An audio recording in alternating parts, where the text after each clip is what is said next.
Hermanos, después de haber meditado esta mañana sobre el llamado al arrepentimiento y el amor de Jesús, esta tarde queremos juntos reflexionar sobre el amor de Jesús en su iglesia, que se manifiesta de una manera tan privilegiada en esta renovación espiritual que estamos viviendo.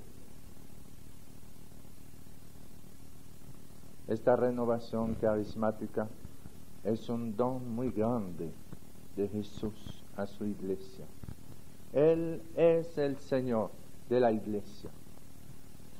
Y nosotros, sus hijos, desde el Concilio Vaticano II, hemos hecho nuestros esfuerzos para renovar la iglesia de distintas maneras. Y todos estos esfuerzos, impulsados por el mismo Espíritu de Jesús, han dado muchos frutos. Y hemos vivido, después del concilio, la renovación litúrgica, que realmente ha sido una gran bendición en la iglesia.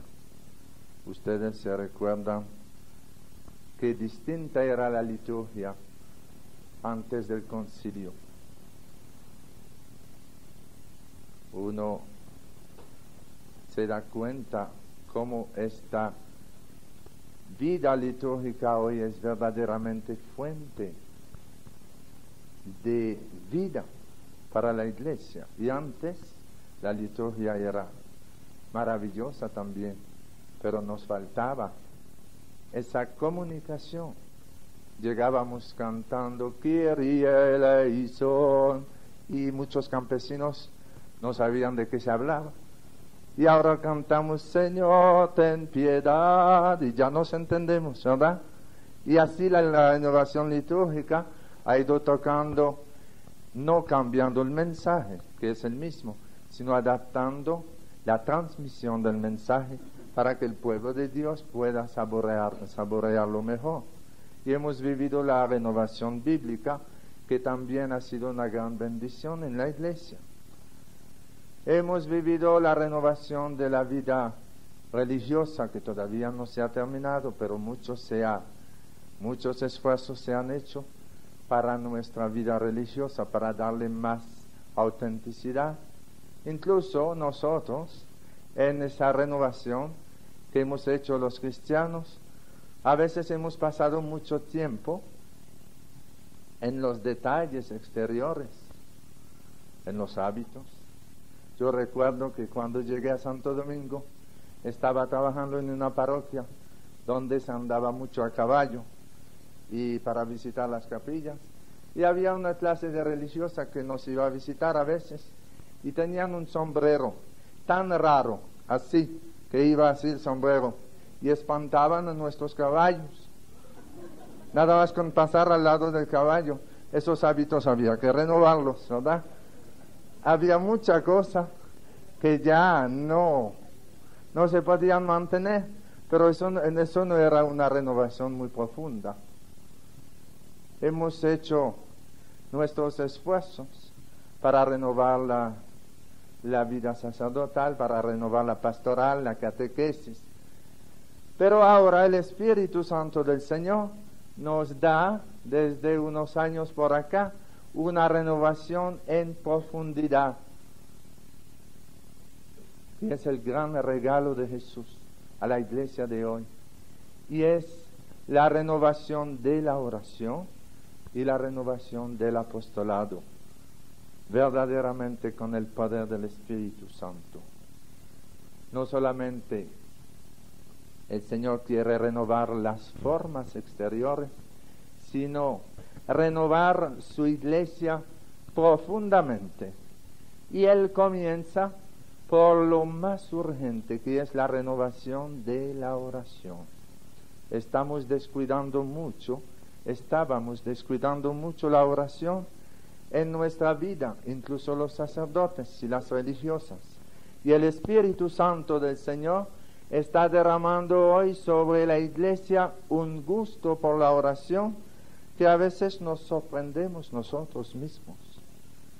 en todos los países del mundo.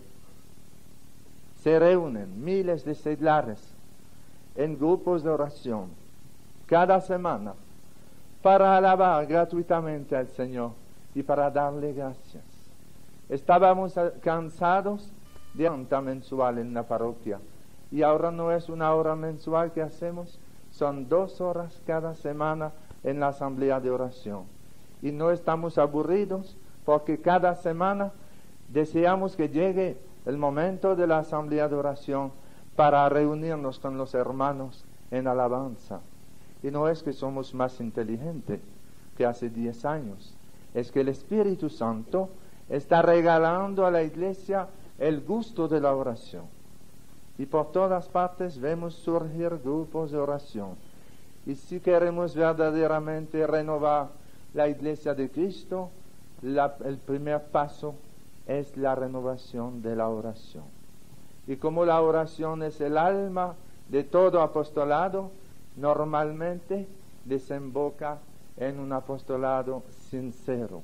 Y el Señor Jesús, que es el Señor de la iglesia, que sabe por dónde va su renovación, nos está dando esta renovación de la oración que lleva al apostolado, y esta renovación del apostolado nos la da con poder, con el poder de los carismas de su Espíritu, para una nueva evangelización de su pueblo.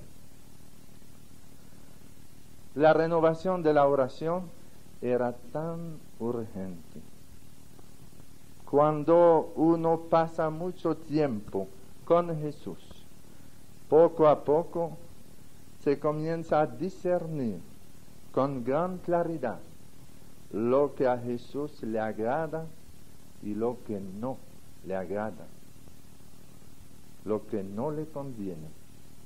Los juicios de Jesús vienen a ser nuestros juicios y nuestros deseos se armonizan con sus deseos.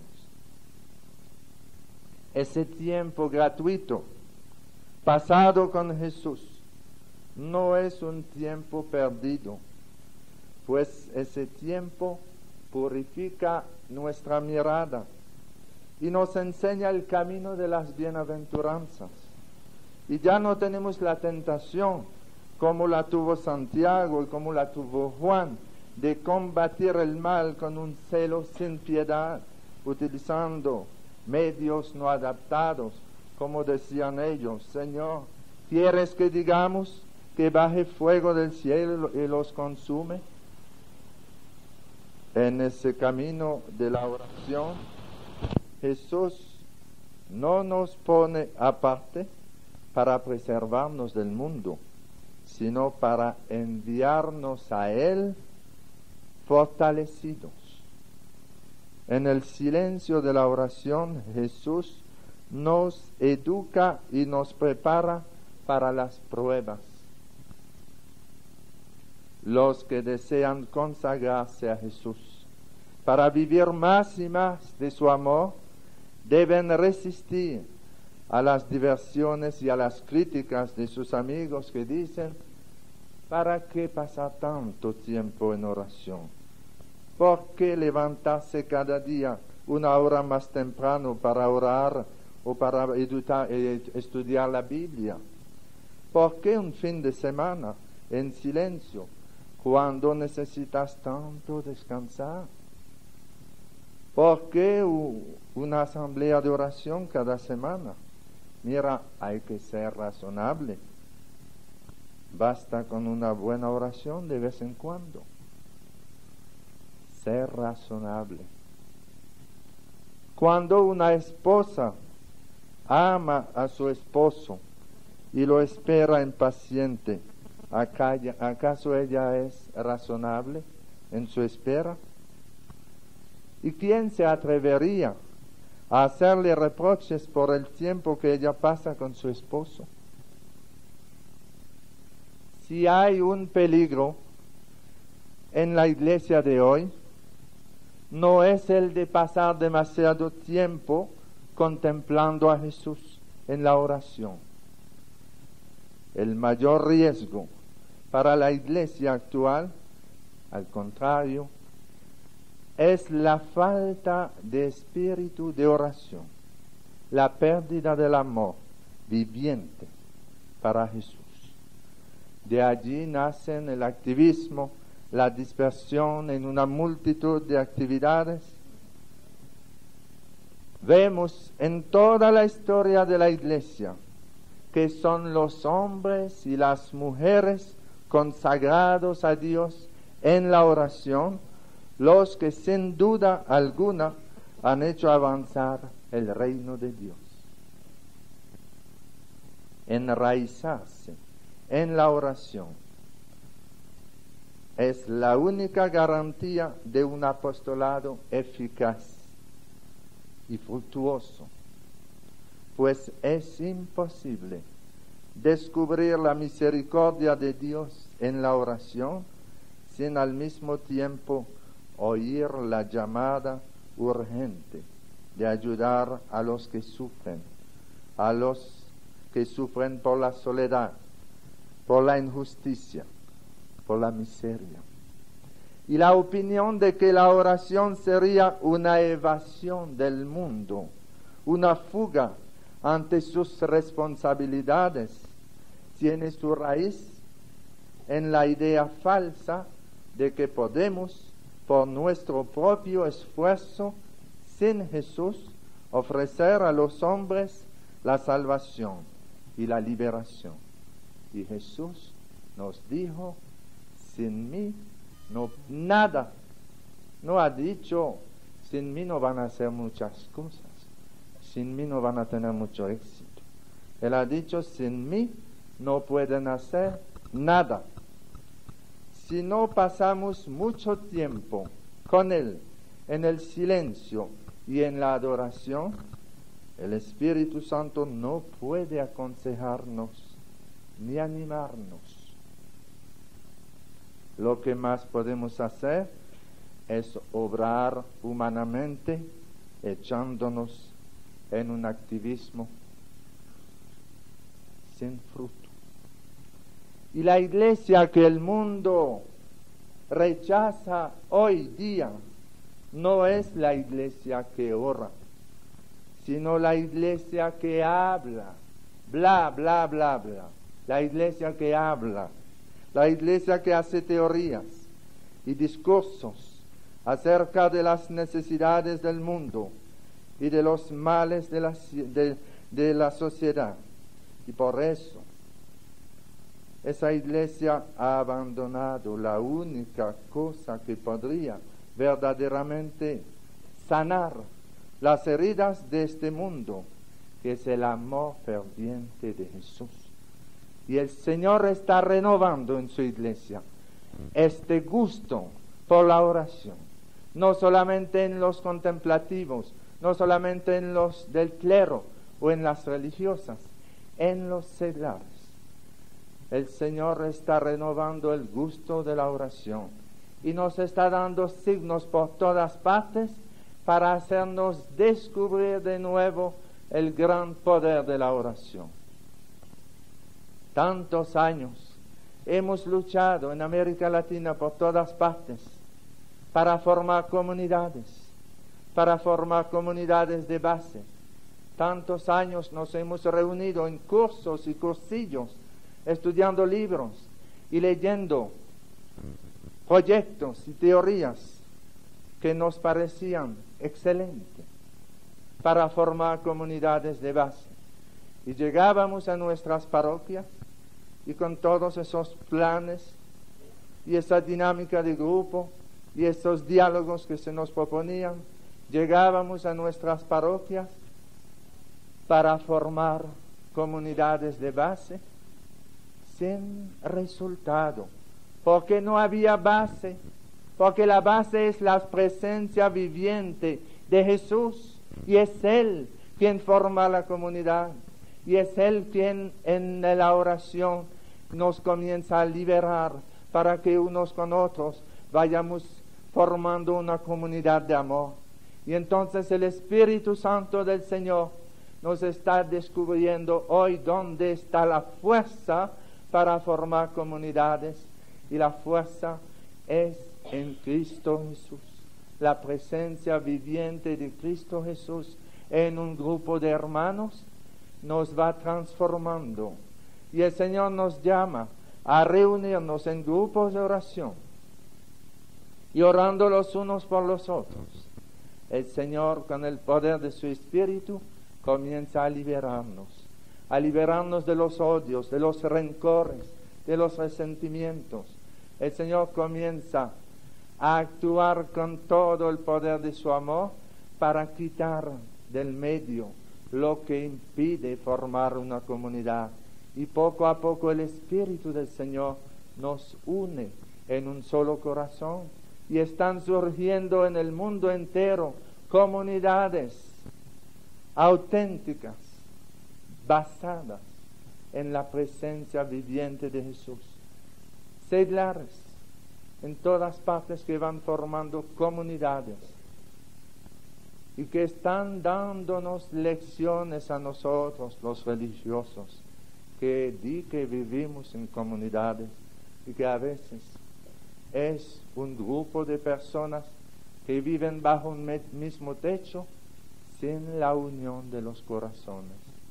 Y el Señor está llamando seglares a formar comunidades de amor que son para el mundo de hoy un testimonio extraordinario para enseñarnos hasta dónde puede llegar la entrega y el perdón cuando Jesús está presente.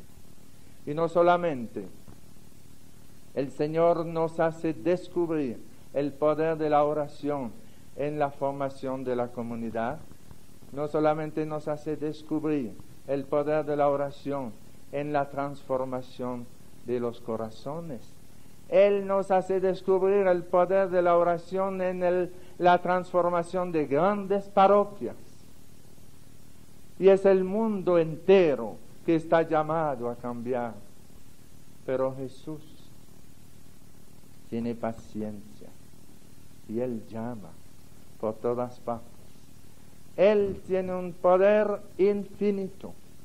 Con Él los ciegos ven, los cojos andan, los sordos oyen, y Él lo puede todo menos una cosa. Hay una sola cosa que no puede hacer el Señor. Él no puede entrar en tu corazón si tú no le das permiso, porque Él te ha dado la libertad y Él respeta tu libertad. Él no es como el ladrón que viene y tumba la puerta para entrar. Él es el buen pastor que llama y dice: yo estoy a la puerta y llamo. Si oyes mi voz y me abres la puerta, yo entraré. Madres de familia que me dicen: van 2 años, van 3 años que estoy orando al Señor para que mi hijo cambie. Y el Señor no me oye, porque mi hijo no cambia. Y yo le digo: no es el Señor que no te oye, es tu hijo que no oye la voz del Señor. El Señor está a la puerta y llama, pero tu hijo todavía no ha oído su voz. Y el Señor dice: si alguien oye mi voz y me abre la puerta, yo entraré. Siga orando como lo hizo Santa Mónica, orando durante 20 años. El Señor oía su voz, pero Agustín, su hijo, no la oía y no cambiaba de vida. Y era un gran profesor en Milán que llevaba una vida pagana. Y llegó a tener un hijo con una mujer de la calle. Y su madre, Santa Mónica, lloraba y oraba y seguía orando. Y el Señor llamaba a la puerta de Agustín, pero Agustín no oía la voz del Señor. Y un día, San Ambrosio, que era el arzobispo de Milán, entró en la catedral de Milán y vio a Santa Mónica, que estaba allí atrás llorando en un asiento de la iglesia de la catedral. Y Ambrosio, que conocía bien el problema de Mónica, se le acercó y le dijo: el hijo de tantas lágrimas no podrá perecer.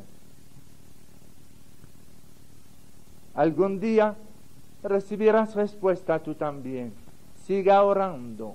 El poder de la oración es grande, pero el Señor es paciente y Él respeta la libertad de tu hijo, la libertad de tu esposo o de tu esposa. Y Santa Mónica siguió orando y a los 20 años de orar recibió la respuesta maravillosa del Señor. Agustín abrió la puerta de su corazón, aceptó a Cristo en su vida. No solamente lo aceptó, pero a los pocos años quiso hacerse sacerdote y llegó a ser un gran obispo y fue doctor de la Iglesia Universal. Y hoy decimos: San Agustín ruega por nosotros. Y él mismo en sus confesiones decía: Señor, yo soy tu siervo porque he tenido como madre a una de tus siervas. Y este es el poder de la oración que se está renovando hoy en la Iglesia. Siempre existió, pero se nos olvidaba. Y se está renovando en nuestros corazones la fe en el poder de la oración. Y este es uno de los dones más grandes del Espíritu del Señor a la Iglesia de hoy. Y por todas partes vemos que miles de cristianos de nuevo descubren el poder de la oración, donde antes de estar en la renovación carismática, yo había trabajado mucho con el movimiento familiar cristiano, que me encantaba, que me encanta todavía. Pero cuántos fracasos, porque llegaba una pareja de esposos a contar su problema, a explicar su dificultad. Y entonces en aquellos años eran los años del diálogo y de la dinámica de grupo, y con medios humanos y de psicología con medios humanos tratábamos de resolver los problemas, el cambio de los corazones. Y cuántas horas pasadas dialogando con esposo y esposa sin resultado, tratando de hacerlos dialogar el uno con el otro, y ni siquiera querían mirarse a veces. Y hoy, cuando llega una pareja a exponer su problema, después de escuchar su problema, le digo: el único capaz de resolver su problema es el Señor, porque Él es el único capaz de transformar los corazones. Si quieren, ahora vamos a orar al Señor, imponiendo las manos al esposo y a la esposa y comenzando a suplicar a Jesús, el buen pastor, que tenga compasión de estas dos ovejas suyas y que venga a sanar las heridas emocionales que se han causado el uno al otro en esa falta de comprensión. Vemos rápidamente cómo el Espíritu del Señor comienza a actuar en esos corazones. Y lo que no se conseguía en 2 horas de diálogo y de argumentos de psicología y de lo que se nos ocurría, el Señor lo hace en algunos minutos y toca los corazones. Y el Espíritu Santo del Señor en muchos casos hace maravillas tan grandes que ya yo grito por donde quiera que no hay caso desesperado. Esto no existe. No hablen nunca de un caso desesperado. Solamente hay hombres que desesperan porque no conocen a Jesús. Y a partir del día en que encuentran a Jesús en su vida, ya han encontrado al amo de lo imposible. Y a Jesús se le encuentra en la oración y se le encuentra en los hermanos. Han encontrado el buen pastor. A veces dicen: este es un perdido, este es un caso imposible, es un perverso. No existen perversos, no existen. Solamente hay hombres que luchan con problemas que los aplastan, y cuando encuentran a Jesús, Jesús viene a romper sus cadenas. Jesús viene a romper sus cadenas y a darle la libertad. Y entonces ellos también son los hijos amados, salvados por el Señor. Y esto, hermanos, se va consiguiendo en la oración. La oración nos consigue liberación profunda en el corazón. La oración nos consigue poder perdonar. La oración nos consigue unos ojos nuevos, una nueva mentalidad, un corazón nuevo. Porque solo el Espíritu Santo del Señor es capaz de transformar un corazón humano. Y el Señor dice, pedid y se os dará. Y cuando tomamos su palabra en serio, Él nos toma en serio. Y Él hace milagros de amor por todas partes. Y para que nuestro apostolado tenga más poder, cuando verdaderamente comenzamos a actuar contando con el poder de la oración, el Señor, además, regalándonos su Espíritu con más abundancia, viene a regalarnos los carismas de su Espíritu, los carismas que siempre han existido en la Iglesia. Pero hoy decía el Papa Pablo VI, la Iglesia vive una nueva profusión de carismas. El Señor nos quiere dar poder para que su palabra venga confirmada por hechos, como Él mismo lo había prometido. Ustedes saben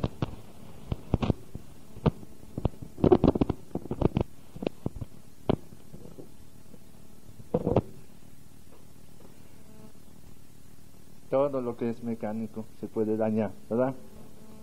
Pero el Espíritu del Señor nunca nos daña. El Espíritu Santo es el don supremo de Dios. Y mientras no se ha recibido el Espíritu Santo, el don que nos hizo el Padre al enviarnos a su Hijo único, no alcanza toda su fuerza. Y fíjense bien, la victoria de Dios sobre el pecado se consiguió en el instante en que Jesús murió sobre la cruz. Se manifestó el día de la Pascua, pero el fruto de su victoria, la llegada del reino, la transformación de los corazones, se revela tan solo el día de Pentecostés. Y hoy la Iglesia vive un nuevo Pentecostés. Y vemos que esa renovación de los carismas es una manifestación del reino que ya está en medio de nosotros, una manifestación del reino de Dios. Todos los carismas están ordenados hacia el crecimiento de la Iglesia, hacia la manifestación del reino. Algunos, sin embargo, parecen ligados más estrechamente a la evangelización, que vienen a confirmar, a acompañar con signos. Así los carismas de curación, de milagros, son del maligno, etc. Los carismas, ustedes saben que son dones espirituales especiales del Espíritu Santo. Dones que el Espíritu Santo nos da para la edificación del cuerpo de Cristo, para la edificación de la comunidad cristiana. Los carismas manifiestan el poder de Dios, autentifican el mensaje, invitan a la conversión, acompañan a los apóstoles, a los que anuncian el Evangelio. Y es lo que decía San Pablo en la segunda a los Corintios, en el capítulo 12, versículo 12, cuando decía: las características del apóstol se vieron cumplidas entre ustedes: paciencia a toda prueba, señales, milagros y prodigios. Son las características del apóstol que se van manifestando en el mundo entero y vienen a acompañar la evangelización. El último retiro que hemos dado en Santo Domingo, abierto para todo el mundo, habíamos planificado un retiro en la iglesia del Perpetuo Socorro. Era muy grande. Y después se dieron cuenta los organizadores que ahí no cabían. Y se pensó en la sala del Colegio Santo Domingo con 1000 asientos. Ya eso iba a ser muy bueno. Y después era imposible, había demasiadas inscripciones. Se alquiló el centro deportivo, donde había 5000 asientos. Ya estábamos tranquilos. Pero después de un día hubo que alquilar 1000 sillas, porque el último día de retiro había 6000 asientos y quedaba alguna gente de pie. Y yo le decía a Evaristo y a María en el retiro: la verdad es que si nosotros venimos a predicar aquí en la capital dominicana sin los carismas, no juntamos ni 100 personas, porque ¿cómo la vamos a juntar? A veces nos llegan grandes predicadores con mucha elocuencia y ponen la iglesia a mitad, y nosotros, pobres campesinos, menos María que no es del campo, dispense, pero nosotros somos del campo, y llegamos a la capital con el poder del Espíritu y se nos llena el estadio de los juegos y estamos gozando porque quien actúa es el Señor. Nos vemos muy débiles al llegar. Comienza a dar signos y prodigios la primera noche y la segunda noche y la tercera noche, y ya la gente está desbordada de alegría. Y a veces hay sacerdotes que me han dicho a mí: sí, pero la gente nada más va a curarse. Y yo le digo: no te preocupes, el que va a curarse, que vaya a curarse, pero el Señor no se equivoca. Si el Señor lo sana, Él sabe lo que quiere.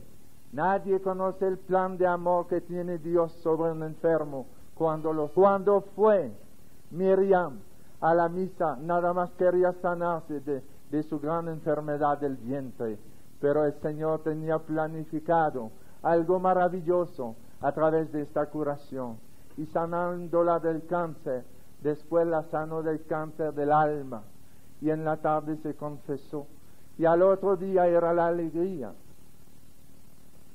Y ella nos recordó con lo que pasó, la historia del hijo pródigo, que llegando a su casa, su padre, que lo esperaba, lo cubrió de besos y mandó a preparar el banquete, mandó a matar el becerro cebado para hacer un gran banquete. Y cuando Miriam se confesó, el Señor la sanó del cáncer del alma, después de haber sanado el cáncer en su vientre. Y después, el domingo, le preparó un gran banquete, no con el becerro cebado, sino con el Cordero de Dios, que borra el pecado del mundo y que es pan vivo bajado del cielo. Y este era el banquete del reino, al cual el Señor mismo la invitaba. Y si nosotros decimos: esta nada más viene a sanarse, es que tal vez no conocemos el plan de amor de Dios sobre cada uno de nosotros. Yo no me preocupo, aunque vengan 10,000 y que muchos vengan de curiosos, no me preocupa, porque Zaqueo, cuando se subió a la mata, se subió de curioso, nada más para ver quién era Jesús. Él no tenía otro plan, y Jesús lo miró. Jesús lo miró y le dijo: Zaqueo, bájate de la mata, que hoy yo quiero entrar en tu casa. Y Zaqueo se bajó muy contento y fue y abrió la puerta, y Jesús entró en su casa y dijo: hoy la salvación ha entrado en esta casa. Y cuando Jesús entra en tu vida, entra la salvación. Lo importante no es tanto el motivo por el cual la gente está. Lo importante es que la gente esté ahí para que Jesús ponga sus ojos en ustedes y con sus ojos llenos de amor, que toque su corazón y que los llame. Y así es como el Señor va actuando. Y dejemos que el Señor llame a todos los que Él quiera. Dejemos la puerta abierta como lo han hecho aquí. La idea era un grupito. El Señor tenía otra idea y los responsables del retiro han dejado la puerta abierta, y es que el Señor quiere que este mensaje de amor que hemos venido a darle a ustedes, sean muchos ustedes los que lo van a regar en su pueblo, porque hay que darse prisa. El Señor quiere que evangelicemos el mundo entero, y ya no hay edificios, basta con proclamar la palabra donde estamos, en los parques, donde sea. Y el Señor quiere que su buena noticia, su buena nueva, llegue a los corazones. Y Él dice, el que crea y se bautice, se salvará, y el que no crea, se condenará. Pero para que el mundo crea en esta noticia de tanta envergadura, el Señor nos envía acompañándonos con signos, con señales. Y dice, he aquí los signos que acompañarán a los que creen.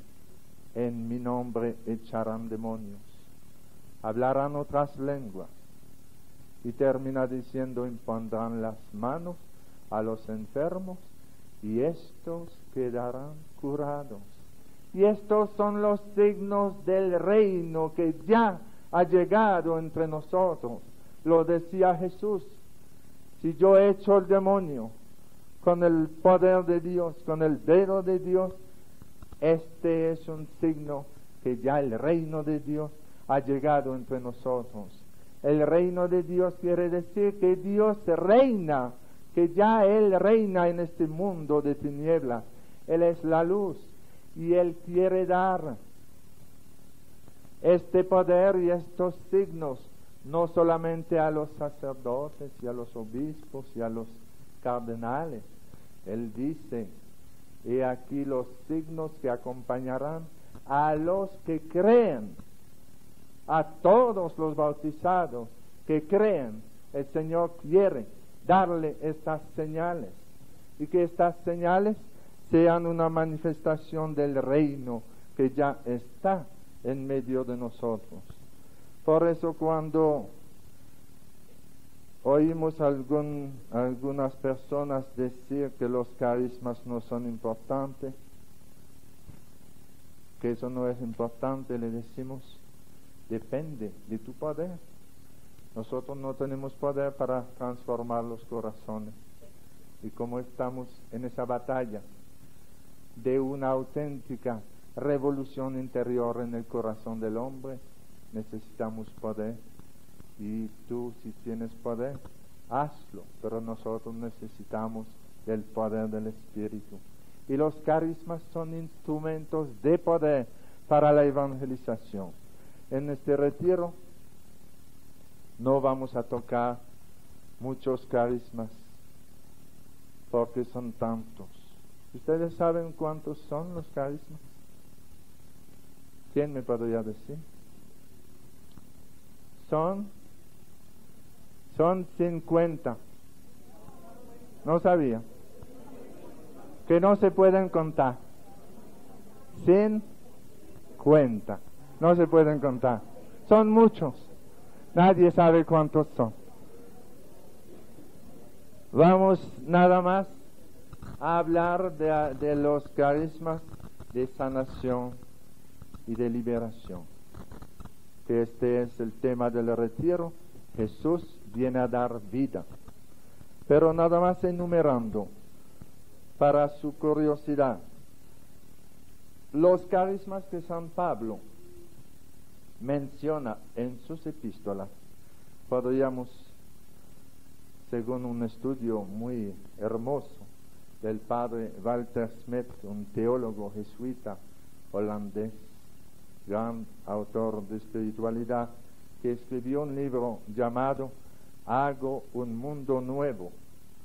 Él clasifica los carismas en las epístolas de San Pablo de la manera siguiente. Dice, los carismas que Pablo menciona haciendo referencia a la instrucción de los fieles son el carisma de apóstol, de profeta, de doctor, de evangelista y de exhortador. La palabra de sabiduría, la palabra de ciencia, el discernimiento de espíritu, el don de lenguas y el don de interpretarla. Y cuando Pablo habla de los carismas que se refieren al alivio de los fieles, fíjense bien, siempre son para la comunidad. Pablo habla del carisma de limosna, el carisma de la hospitalidad, el don de asistencia, la fe carismática, el carisma de curación y el poder de milagros. Y hablando de carismas relacionados al gobierno de la Iglesia, a la dirección, a la administración de la comunidad cristiana, Pablo habla del carisma de pastor, el de aquel que preside los dones de ministerio, los dones de gobierno, y son muchos más. Existe el carisma de la vida religiosa. El que no lo tiene no aguanta esta vida consagrada con votos y vida comunitaria. El carisma de la vida sacerdotal, que es un don del Espíritu Santo para la comunidad cristiana. El carisma del matrimonio cristiano, que el que no lo tiene no le importa, el que no recibe ese don no le importa vivir como pagano sin estar casado, pero cuando el Señor llama a una vida santa y da a una pareja ese don del matrimonio cristiano, el matrimonio, como decía María esta mañana, descubre que entre el hombre y la mujer está un hombre que une, que se llama Jesús, y ya no son dos sino tres, y hay muchos carismas más. Pero durante este retiro quisiera con ustedes más bien reflexionar sobre el don de sanación, sobre el discernimiento de espíritu y la liberación. Y los demás, ustedes han tenido muchos retiros para estudiarlos. El don de sanación es algo que no es privilegio de uno o de dos. El Señor lo está dando a mucha gente en el mundo. Lo que pasa es que algunos salen menos. Nosotros, como viajamos mucho, la gente creemos que tenemos dones especiales, pero el don de sanación lo tiene mucha gente. Un día yo estaba en una gran concentración y después de una misa se me acercó un periodista, sorprendido porque un cojo había comenzado a caminar, y él me preguntó, muy sorprendido: Padre, ¿cuántos enfermos ha sanado usted en su ministerio? Yo le dije, yo jamás, nunca, yo nunca he sanado a un enfermo. Y dice él, ¿y cómo es la cosa? Le dije, bueno, yo oro y Jesús sana. Y él puso en su periódico, en primera plana, el Padre ora y Jesús sana. Y dije, caramba, este ha comprendido. Este entendió mejor que algunos grandes carismáticos que andan diciendo, el jueves yo sané a uno de asma y el viernes pasado liberé a uno del alcohol. Qué terrible oír eso. Están tratando de acaparar la gloria de Jesús. Es en el nombre de Jesús que quedó sano, no en el tuyo. Y es Jesús, por el poder de sus santas llagas, que lo sana. Por eso yo no me preocupo cuando voy a orar por los enfermos. Algunos sacerdotes como que me han dicho que tenían complejo porque dicen, yo he orado por 2 o 3 y no pasa nada. Yo le digo, yo no me preocupo porque lo mío es orar. Yo oro y después digo, Señor, allá tú, si se sana uno o no, eso no me toca a mí, ya lo mío está hecho, yo he orado. Ahora te toca a ti sanar o no sanar. Y uno dice, pero ¿por qué no se sanan todos? ¿Por qué no se sanan todos? En París, cuando estuvimos en el mes de junio reunidos por la peregrinación internacional en Lourdes, en Francia, hay un periodista que publicó en el periódico La Croix de París un artículo y él decía, yo no estoy de acuerdo con estas grandes reuniones de enfermos porque esto corre el riesgo de darle una falsa esperanza a los enfermos porque muchos vuelven a su casa igual que antes. Y yo le contesté, con esta manera de razonar, habría que cerrar también los hospitales, porque muchas veces los hospitales nos dan una falsa esperanza y algunos van al hospital llenos de ilusión y vuelven en su caja. Habría que cerrar los hospitales también, ¿verdad?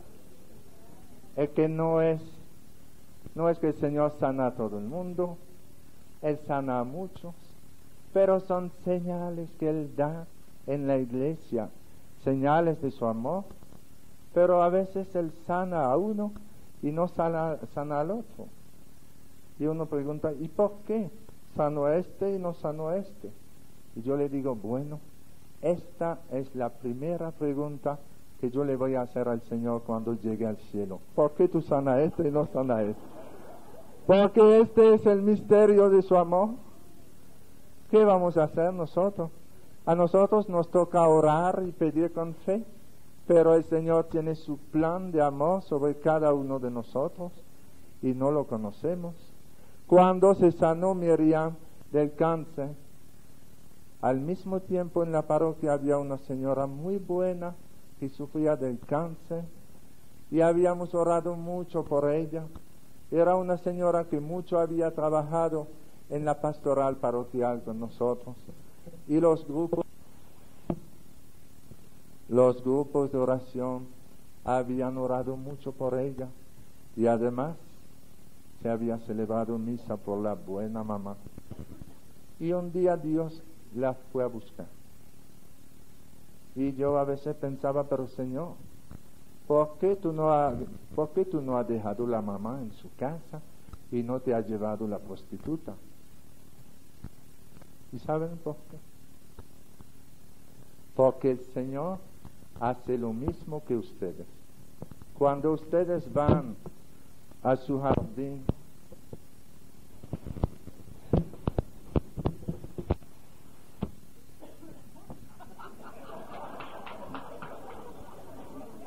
un niño obediente.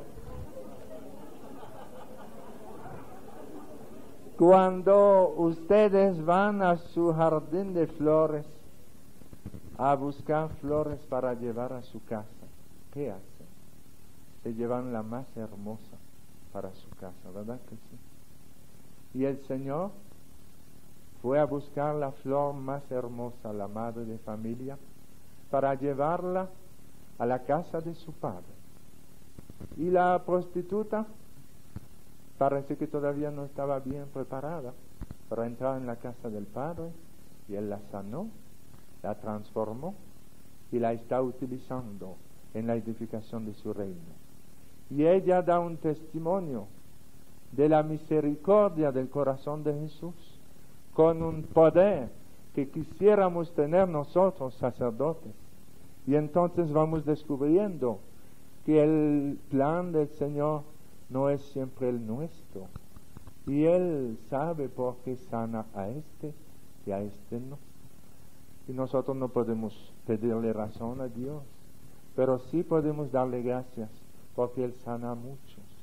Él sana a muchos y cada vez que Dios sana a un enfermo es la gloria de Dios que brilla en su pueblo. y debemos estar esperando muchas curaciones en este retiro. Y yo estoy seguro que el Señor va a sanar muchos enfermos entre ustedes, no porque han venido como curiosos, sino porque Él los ama. Él sana gratuitamente.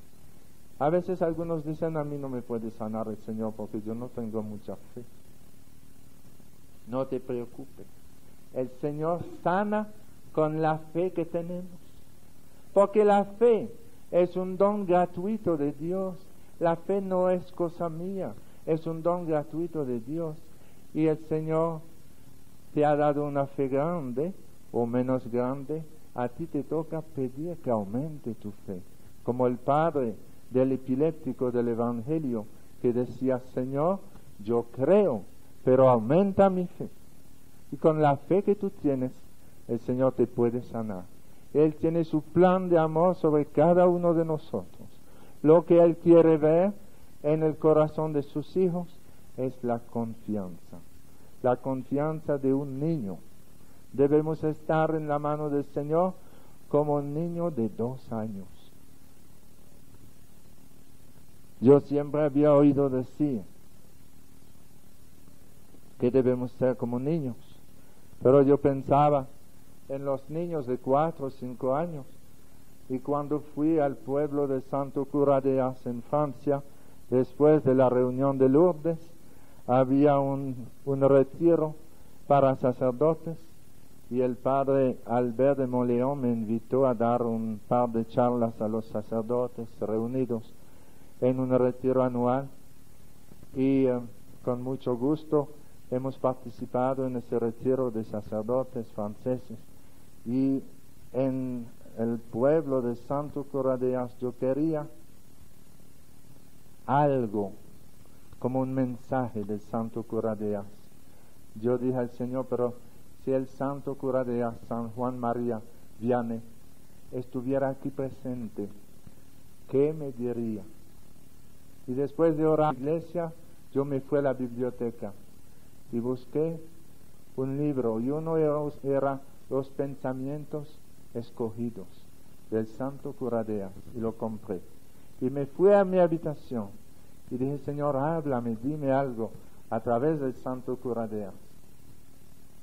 Y abrí el libro sin buscar, y lo que me decía este pensamiento del Santo Cura de Ars era esto: que tenemos que estar en las manos del Espíritu Santo como un niño de 2 años.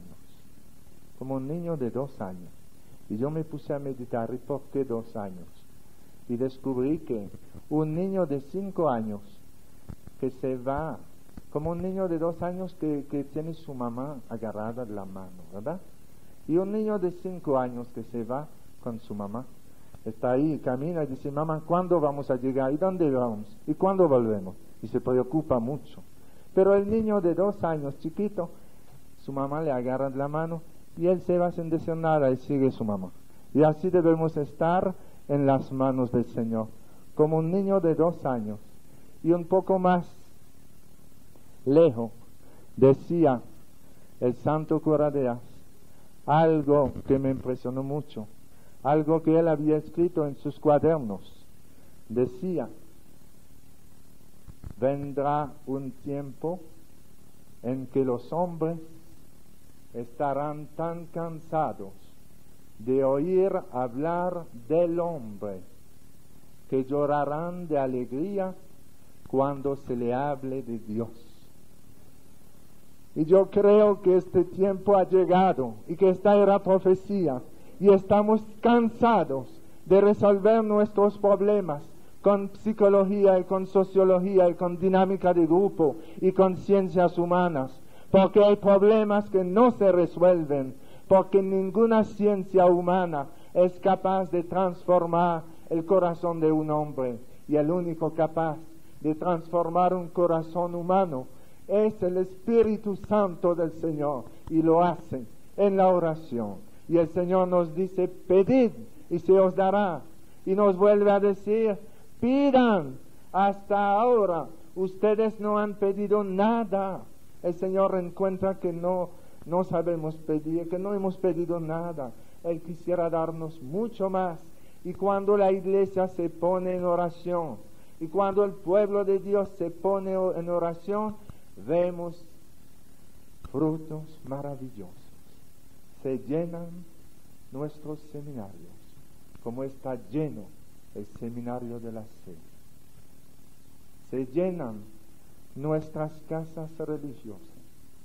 Vemos en Santo Domingo, donde tenemos actualmente más de 1000 grupos de oración, que hay más seminaristas en el seminario mayor que en toda la historia religiosa de Santo Domingo. El seminario mayor está lleno. Es una respuesta del Señor a la oración de su pueblo, porque el Señor ha dicho: la mies es mucha y los obreros pocos. Y nosotros, con nuestras capacidades humanas, a una reflexión así, hubiéramos dicho: bueno, si la mies es mucha y los obreros son pocos, vamos a trabajar 2 veces más duro, y caemos en un activismo desbordante. O hubiéramos dicho: si la mies es mucha y los obreros pocos, vamos a tratar de organizarnos con buenos equipos para ser eficiente en nuestro trabajo. Y entonces no vemos frutos. Y esta no es la solución radical que nos ha dado Jesús al problema. Él ha dicho: la mies es mucha y los obreros pocos. Rueguen al dueño de la mies que envíe obreros a su viña. Y el pueblo de Dios vuelve a orar y comienzan a surgir vocaciones sacerdotales y religiosas y laicos que se comprometen en el apostolado y capaces de dejar sus hijos y capaces de dejar sus casas y su trabajo para ir a proclamar el Evangelio. Y este es el milagro de la oración que está haciendo Jesús, el Señor de su iglesia. Él hace surgir nuevos apóstoles, y a estos nuevos apóstoles le da poder, le da los carismas de su espíritu. Y ustedes saben muy bien que como somos todos enfermos, el don de sanación nos gusta a todos. Esta noche en la misa yo le contaré a ustedes, a algunos que no lo saben, cómo el Señor me sanó a mí. A todos nos da el don de sanación. Y el Señor no lo da a 2 o 3, lo da a muchos, con tal que lo pongamos al servicio de su pueblo. Nos contaba Sister Bridge, una religiosa franciscana irlandesa de Tampa, Florida, que hoy tiene un ministerio mundial y estaba en Lourdes con nosotros. Nos contaba que ella había sido curada de una enfermedad que normalmente la iba a llevar a pasarse la vida en una silla de ruedas. Ella fue curada una noche en una asamblea de oración hace algunos años. Y después de su curación, muy contenta, iba a la asamblea de oración y ya tenía 1 año participando en la asamblea de oración y dando su testimonio, pero todavía no se había atrevido a orar por los enfermos. Y un día, después de la comunión, el Señor habló a su corazón y le dijo: Bridge, yo te he dado el don de sanación y tú no lo pones al servicio de mi pueblo, quejándose. Y Brígida, llorando, después de haber oído clara la voz del Señor en su corazón, le dijo: Señor, yo te prometo que el primer enfermo que me pida oración, yo en tu nombre oraré por él. Era en la mañana, y en la tarde, como su convento en Tampa era un centro de oración donde se reunían la gente cada semana, en la tarde llegó alguna gente a su casa. Era un hombre paralítico en una silla de ruedas y además estaba ciego. y alguien lo llevaba para que las monjitas oraran por él. Y cuando Brígida lo vio, dice que le dijo al Señor, "It's a tough one", es un caso difícil. Y el Señor le contestó, y el Señor le dijo, "No eres tú que sanas, soy yo. Tú oras y yo sano". Y Brígida le impuso la mano al enfermo, hizo una oración de sanación. Y aparentemente no pasó nada. Y el hombre se fue dando gracias, pero en su silla de ruedas. Pero en el curso de la semana, el hombre comenzó a caminar despacio. Y antes de 15 días, sus ojos estaban curados. Era su primer caso, era un caso difícil, pero para Jesús no hay caso difícil. Y él dijo, "No eres tú quien sana, soy yo". Hermanos, esta es una lección que nos da el Señor para que en la fe, cuando vemos un hermano de la comunidad que sufre, que oremos. Pidamos al Señor por el poder de sus santas llagas que sane a los que sufren en su corazón, en su cuerpo. Y digamos, Señor, sea